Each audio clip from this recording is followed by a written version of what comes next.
कुमार विश्वास के ही स्टाइल में वो साल दूसरा था, ये साल दूसरा है, वो हाल दूसरा था, ये हाल दूसरा है। पहले हवन हुई, फिर उसमें घी डाला गया, घी डाला गया, घी डाला गया, अब वो उबाल पे है। शंकराचार्य जी पे जो कार्रवाई हुई, जो रोका गया, जो झड़प हुई, वो प्रशासन ने किया। अब आप गलत भी पाए जाएंगे तो आप पे कोई कार्रवाई नहीं है। पहले ही से हर चीज़ मौजूद है, समानता का अधिकार है। छुआछूत संविधान आने के बाद अपराध हो गया है। 33% लोग जो गलत पाए गए हैं उनको सजा हुआ है। जस्टिस बराबर का होता है, ना कि एक ऊपर का एक नीचे का।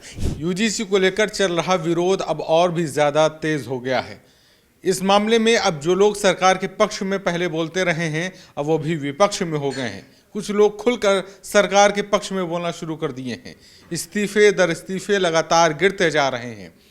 एक महीने के अंदर इतना कुछ होता जा रहा है कि अब ये समझना मुश्किल हो गया है कि अचानक से इतना बवाल क्यों मचा हुआ है, अचानक से सरकार चौतरफा क्यों घिरी हुई है। यूजीसी को लेकर क्या नई चीज़ें हैं और इसके पीछे की क्या कहानी चल रही है, ये सब कुछ आज हम एडिटर्स व्यू में समझने की कोशिश करेंगे। हम अपने editor in chief Brajesh Tiwari ji से जानने की कोशिश करेंगे कि जिस तरीके से कुमार विश्वास का एक नया ताज़ा बयान आता है, वो कहते हैं कि यूजीसी को लेकर राजा अब क्या हमारे रोएं भी उखाड़ लोगे। क्या लगता है कि कुमार विश्वास इसके पहले सरकार का गुणगान गा रहे थे, महोत्सव में आए, अभी हाल ही में लखनऊ में भी आए, खूब हंसी मजाक चला, सरकार के सामने, राजा के सामने खूब चला, अब वो राजा कोई तंज कस रहे हैं, किस तरीके से? कुमार विश्वास के ही स्टाइल में वो साल दूसरा था, ये साल दूसरा है, वो हाल दूसरा था, ये हाल दूसरा है। कुमार विश्वास चूँकि दिसंबर के अंतिम सप्ताह की बात है, जब ब्राह्मणों ने बैठक की थी और उसके बाद एक रोष समाज में पनपा, स्वर्ण समाज में, खासकर जो जनरल कैटेगरी के होते हैं, जिनको कहा जाता है ये कोर वोट बैंक है भाजपा के, एनडीए के। कुमार विश्वास आए थे। 25 दिसंबर को अटल जी की जयंती मनाई जाती है, ब्रजेश पाठक जी मनाते हैं और कवि सम्मेलन होता है और उसी दिन प्रेरणा स्थल की भी सौगात दी गई थी माननीय प्रधानमंत्री जी द्वारा। ब्राह्मण बैठक हुई थी, खूब तेज, उसी के 1-2 दिन आखिरी सप्ताह की ही बात है, ब्राह्मण बैठक हुई लिट्टी चोखा खाने के नाम पे, जिसके बाद उसे सो कॉल्ड नोटिस जारी किया जाता है कि ब्राह्मण बैठक कैसे कर सकते हैं, ये पार्टी के अंदर 2 पार्टी, और खूब बवाल चला और वो एक चलते चलते जनवरी पहले सप्ताह तक आया, वो रोष अंदर था। फिर आता है एक दूसरा बवाल, स्नान को लेके, माघ स्नान को लेके, मौनी अमावस्या के दिन शंकराचार्य के साथ, वो दूसरा तीसरा सप्ताह जनवरी का। फिर वहाँ शुरू हुआ, वो एक ऐसा लगा कि चूंकि वो ब्राह्मण का नहीं था, वो संत समाज का विरोध था, शंकराचार्य का विरोध था। 2 खेमे फिर से बन गए, इसी धर्म में 2 खेमे बन गए, एक जो सपोर्ट में और एक जो विरोध में। फिर वो चलता रहा। अभी उस स्नान के बाद अब बसंत पंचमी का स्नान हुआ, उन्होंने स्नान नहीं किया, विरोध चलता रहा। सरकार में भी 2 खेमे बनते हुए दिखे, एक जो खुद योगी आदित्यनाथ जिन्होंने अभी तक इस पर कोई बयान नहीं दिया, लेकिन एक प्रशासन का, और एक डिप्टी सीएम जिन्होंने बार बार प्रणाम कहा कि आप स्नान कर लीजिए, आप इस जो भी विरोध है, अनशन है, उसको तोड़ दीजिए। 2 खेमे यहाँ पे भी बने। फिर उसी में जनवरी 2026 में नया यूजीसी अधिनियम आता है। नए यूजीसी अधिनियम के तहत फिर हाशिए पे रखे जाते वही वोट बैंक जो आपके एनडीए के वोट बैंक हैं। उनकी नाराजगी, क्योंकि 2012 यूजीसी रूल के बाद आपने जो 2026 यूजीसी रूल लाया, वहाँ पे जो कंप्लेन करने वाला है, SC ST OBC छात्र जो कंप्लेन करने वाला है, अगर वो गलत भी है तो उसके सजा का प्रावधान नहीं है। 20 दिन का टाइम दिया गया है, उतने दिन में आपको उस पूरे मामले का निस्तारण करना होगा। तो ये जो पूरा मामला है, ये एक खेमे को, जैसे नहीं होता है, पहले हवन हुई, फिर उसमें घी डाला गया, घी डाला गया, घी डाला गया, अब वो उबाल पे है। इसमें आप देखिए, कल एक सिटी मजिस्ट्रेट रैंक के अधिकारी ने इस्तीफा दे दिया। नोएडा में, लखनऊ में भाजपा के उपाध्यक्ष स्तर के जो पदाधिकारी हैं, उन्होंने इस्तीफा दे दिया। तो अब चूड़ियाँ भेजी जा रही हैं, अपने जो सांसद विधायक हैं उनको अब चूड़ियाँ भेजी जाए, आप हमारा प्रतिनिधित्व करेंगे तो ये चूड़ी लीजिए। तो आप जिस समाज में, कोर वोट बैंक किसे कहते हैं, हम क्या कहते हैं कि ब्राह्मण ठाकुर ये बीजेपी का कोर वोट बैंक है, तो जो वोट बैंक, उसी को वोट बैंक से जीत के विधायक आते हैं, उसी वोट बैंक से जीत के सांसद आते हैं और वही प्रतिनिधि करके मुख्यमंत्री प्रधानमंत्री का चयन करते हैं। वो अपने ये मानते हैं कि हमारा चुनाव व्यक्ति प्रतिनिधि कर रहा है। अब उसमें अब बात ऐसी आ जाएगी, उसके बाद देखिए मनोज तिवारी का बयान। अब ऐसा नहीं है कि उनको भी पता है कि कल हमें इसी समाज में जाना है, उन्हीं लोग के बीच में जाना, उन्हीं से वोट मांगना है, और इस विरोध के साथ आप 2027 चुनाव में आप क्या जाएंगे, कैसे जाएंगे।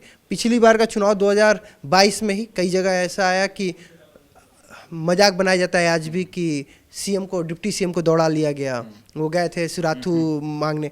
इस बार अगर ऐसा होगा तो पता चलेगा 403 विधानसभा में अगर जो 200 प्लस विधायक हैं यहाँ पे हर जगह दौड़ाया जाएगा तो फिर क्या होगा।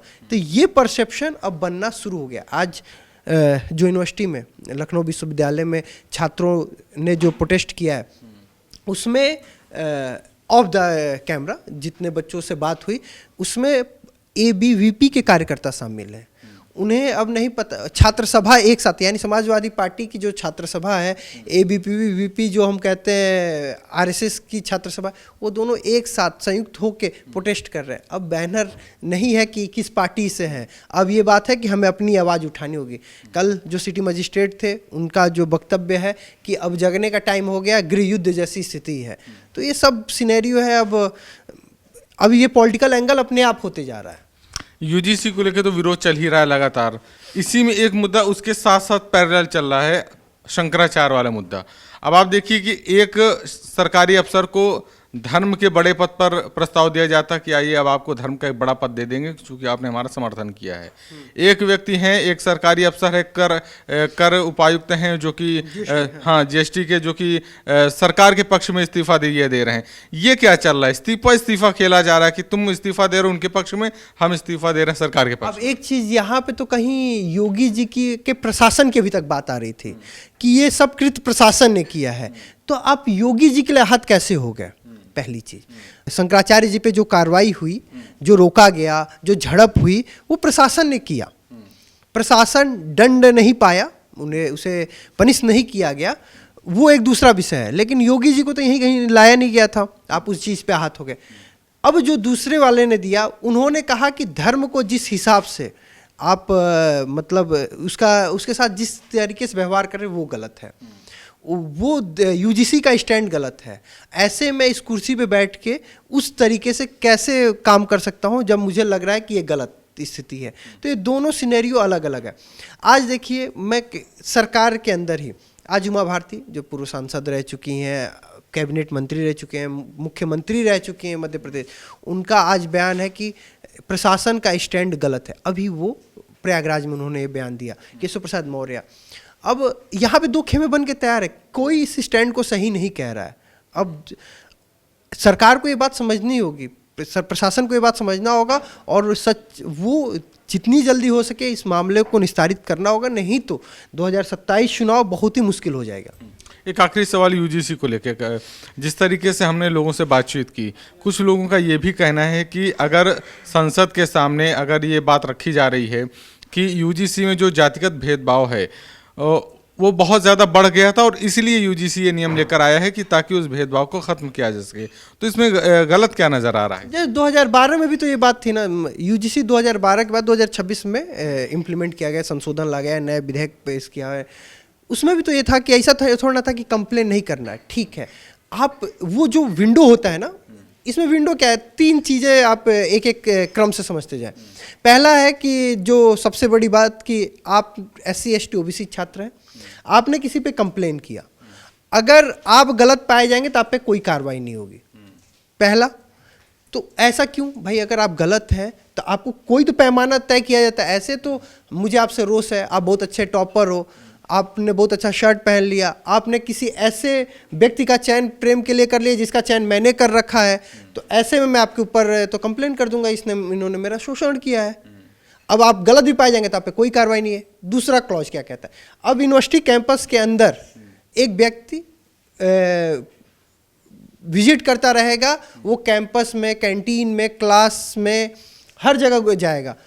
वो भी इस बात को, अगर आप जैसे हम दोनों मित्र हैं, हम किसी चीज़ पे, भाई दोस्तों में मजाक होता है, हमने किसी चीज़ को मजाक किया, अब उसको लगा अच्छा ये तो इसके जाति के, तो उस पर कंप्लेन हो जाएगा।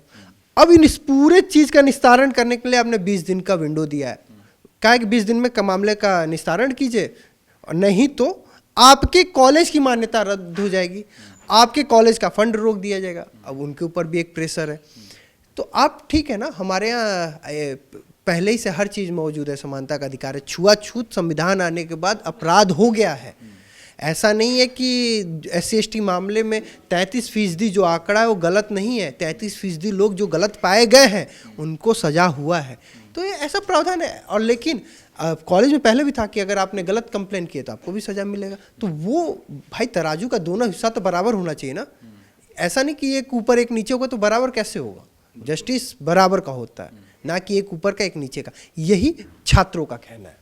ठीक है, तो जिस तरीके से यूजीसी को लेके ये विवाद चल रहा है और इसमें जितने भी लोग हैं कहीं ना कहीं अब विरोध में नजर आ रहे हैं और इस नियम को लेके सरकार से लगातार अपील कर रहे हैं कि इसको वापस ले लेना चाहिए। उत्तर प्रदेश में लगातार और भी कई मामले हैं जिन पर लगातार सरकार घिरती हुई नजर आ रही है। उन सभी मामलों पर, उन सभी मुद्दों पर आपकी क्या राय है, हमें कमेंट करके ज़रूर बताएं। और ऐसी ही तमाम वीडियोस के लिए देखते रहें बतकही चौक। This video is sponsored by Ram Group of Companies, co-sponsored by Nature House and Bhaiya Ji Silver Coated Ilaichi.